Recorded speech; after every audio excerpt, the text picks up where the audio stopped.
Hey guys, number one Marmaduke fan here. Sometimes I read a book and I can't get not even tapping into my inner YouTube tangent powers. I can't stretch it out into 10 minutes for the magic YouTube algorithm. So we're just gonna give you some straight thumbs up, thumbs down reviews on a few books. So first we've got Fahrenheit 451, the graphic novel based, of course, by the novel by Ray Bradbury. The graphic novel adaptation is by Tim Hamilton, and Bradbury writes an interesting introduction where he kind of looks back on writing Fahrenheit 451 and some of the short stories and things he was thinking about before he wrote it. He suggests a couple, maybe questions teachers could ask as they read it. One of the things that Fahrenheit 451 is my favorite of the great dystopia novels. Because it has a little bit of hope at the end, and I also think it has one of the most balanced points about censorship and the creeping sense of a growing dystopian future for you and me.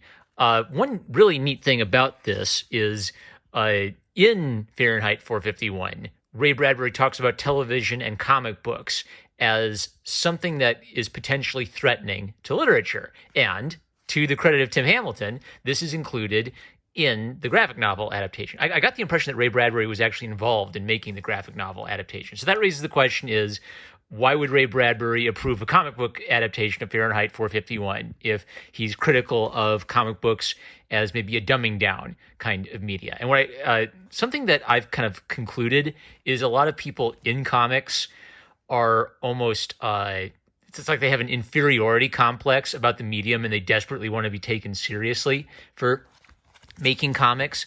Whereas Bradbury in Fahrenheit 451 makes this really coherent argument that if everything is visual, then that robs you of the ability to think about abstract problems. So it's not as simple as, oh, the TV's a boob tube and the TV is bad, or video games are bad. And he has these TV rooms that are essentially like a foreshadowing of virtual reality. And it's not as simple as just comic books are dumb and stupid. He's saying if you only think visually, you lack what you need to read great literature. And so one of the terrifying things about the world of Fahrenheit 451 is once the firemen start burning books, there's kind of like two sides to the oppression. There's the government enforcing it, but really people got tired of reading themselves before the government did anything. So it's not just the state, it's the culture also that turns against reading and against books. As a comics guy, I agree with this point. You shouldn't just read comics. You should read longer format literature because it's the mediums are good at doing different things. So Tim Hamilton's art creates this excellent sense of mood. He has a great color palette. I even like how in the fire scenes, it's important for Montag that he thinks fire is really splendid and he loves watching it burn, and that the beauty of that kind of stops him from thinking too much about what he's actually doing, which is burning books.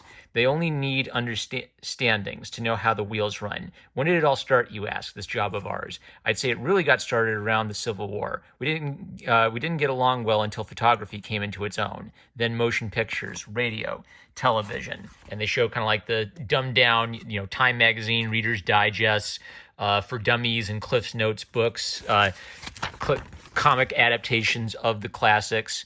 The bigger your market, the less that you handle controversy. Remember that. Authors full of evil thoughts. Lock up your typewriters. They did. Magazines became a nice blend of vanilla tapioca. Books, so the damn snobbish critics said, were dishwater. No wonder books stopped selling. The public, knowing what it wanted, let the comic books survive.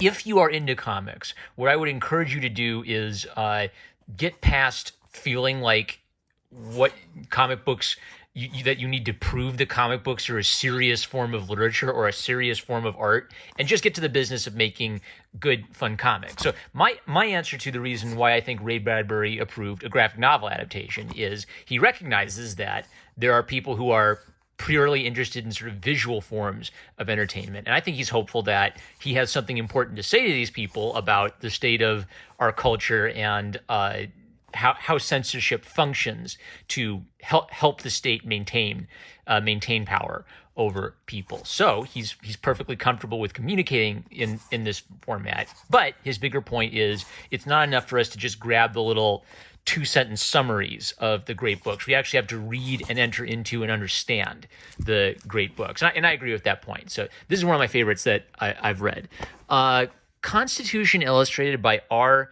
Sikoryak. I will only give this a qualified recommendation. So if what you're looking for is something to teach the Constitution to kids, I actually don't think this would be a very useful teaching tool, because most of the illustrations are only vaguely related to the subject matter. So I'll show you an example. So this is the clause of the Constitution that talks about what's called the 3/5 compromise, and it shows like a white man waving a wand and 2/5 of the black guy are disappearing. So if you were a student and you didn't know what the 3/5 compromise was, you would not be able to interpret this at all. It's not teaching you anything about the 3/5 compromise. It's just drawing an illustration that's vaguely connected to it, right? So my preference for nonfiction comics is always to try to teach something specific about it. And my favorite example is Will Eisner. When he made comics for the military would have manuals that would say, remove all foreign debris from the engine. And Will Eisner would draw a comic with like blue collar guys and it'd say, clean the crap out of the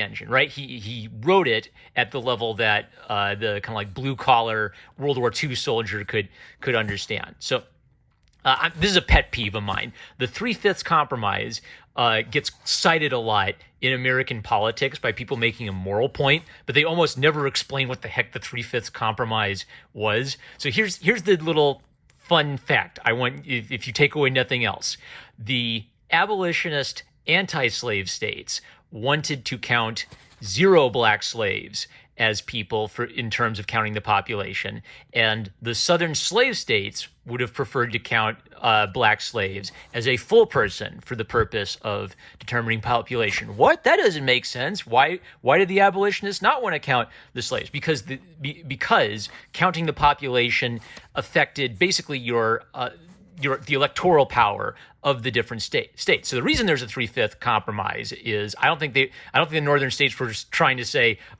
slaves are 3/5 of a person. They were trying to limit the electoral power and the voting strength of the southern states. But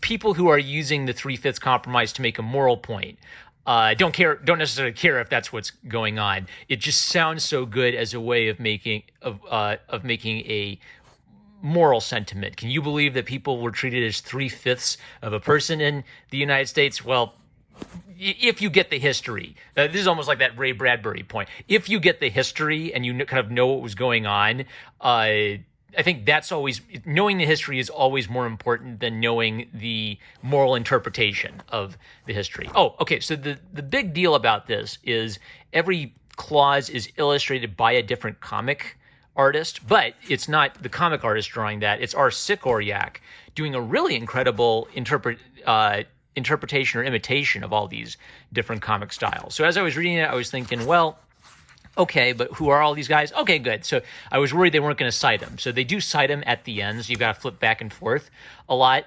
I recognized about half of these guys, I'd say. So if you just want like a really cool list of different comic artists to check out, that's pretty neat.